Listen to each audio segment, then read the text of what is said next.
બોટાદ નગરપાલિકામાં ભાજપ પક્ષ દ્વારા પ્રમુખ અને ઉપપ્રમુખની વરણી કરવામાં આવી.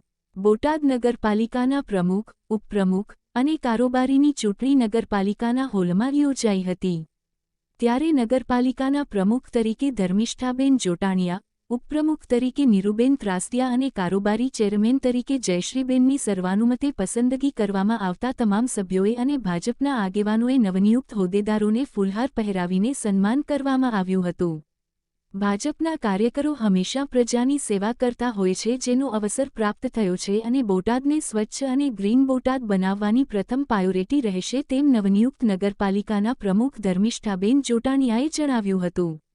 બોટાદ નગરપાલિકામાં ભાજપે ઐતિહાસિક નિર્ણય લીધો છે. પાર્ટીએ નગરપાલિકાના તમામ મહત્વના હોદ્દાઓ પર મહિલાઓની નિમણૂક કરી છે. આંતરરાષ્ટ્રીય મહિલા દિવસ પહેલા આ મહત્વપૂર્ણ નિર્ણય લેવામાં આવ્યો છે. આ ઉપરાંત નગરપાલિકાની તમામ સમિતિઓના ચેરમેન પદે પણ મહિલાઓને સ્થાન આપવામાં આવ્યું છે. ઉલ્લેખનીય છે કે બોટાદ નગરપાલિકામાં કુલ 44 બેઠકો છે, જેમાંથી ભાજપે 41 બેઠકો જીતી છે, જ્યારે કોંગ્રેસને માત્ર 3 બેઠકો મળી છે. ભાજપે સ્થાનિક સ્વરાજ્યની સંસ્થાઓમાં મહિલા સશક્તિકરણને પ્રોત્સાહન આપ્યું છે. મહિલાઓને નેતૃત્વના મહત્વના પદો સોંપીને પાર્ટીએ મહિલા સશક્તિકરણ પ્રત્યેની પ્રતિબદ્ધતા દર્શાવી છે. Rajesh Shah, R news, Botad.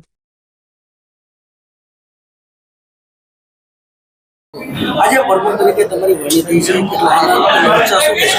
ખૂબ જ આનંદ થાય છે, કેમ કે ભારતીય જનતા પાર્ટીના તમામ કાર્યકર્તાઓ હંમેશા પ્રજાની સેવા માટે કાર્ય કરતા હોય છે અને આજે એ મને અવસર પ્રાપ્ત થયો એ માટે મને હર્ષની લાગણી છે. સૌપ્રથમ તો સ્વચ્છતા તરફ અમે ધ્યાન આપશું, એટલે બોટાદને ક્લીન અને ગ્રીન સિટી બનાવવાનો મારો મુખ્ય કાર્ય છે. બોટાદ નગરપાલિકાના પ્રમુખ કારોબારોની આજે શું છે? ખાસ કરીને જ્યારે બોટાદ નગરપાલિકાની સામાન્ય ચૂંટણી હતી તેની અંદર ભારતીય જનતા પાર્ટીનો ખૂબ ભવ્ય રીતે વિજય થયો છે. 44ની અંદર 41 ભારતીય જનતા પાર્ટીની બેઠકો ઉપર કબજો રહ્યો છે. ત્યારે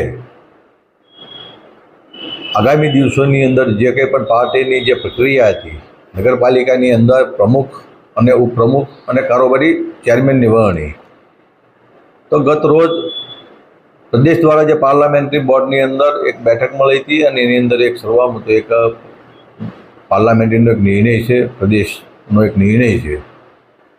ત્યારે બોટાદ નગરપાલિકા માટે આગામી દિવસોની અંદર આગામી જે મહિલા દિવસ આવી રહ્યો છે, ત્યારે એક બોટાદની માટે મોવડી મંડળે ખૂબ સારો એવો નિર્ણય કર્યો છે.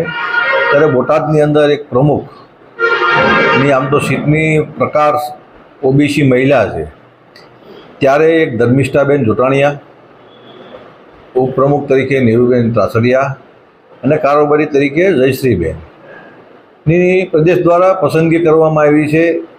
અને ખાસ કરીને જે મહિલા 3 બહેનો, આગામી જે મહિલા દિવસ હું જે કહું છું ત્યારે ખૂબ બોટાદની માટે ખૂબ સારો દિવસ છે. જે મહિલાને નેતૃત્વ મળ્યું છે, ત્યારે હું ત્રણેય બહેનોને જિલ્લા વતી ખૂબ ખૂબ શુભકામનાઓ આપું છું.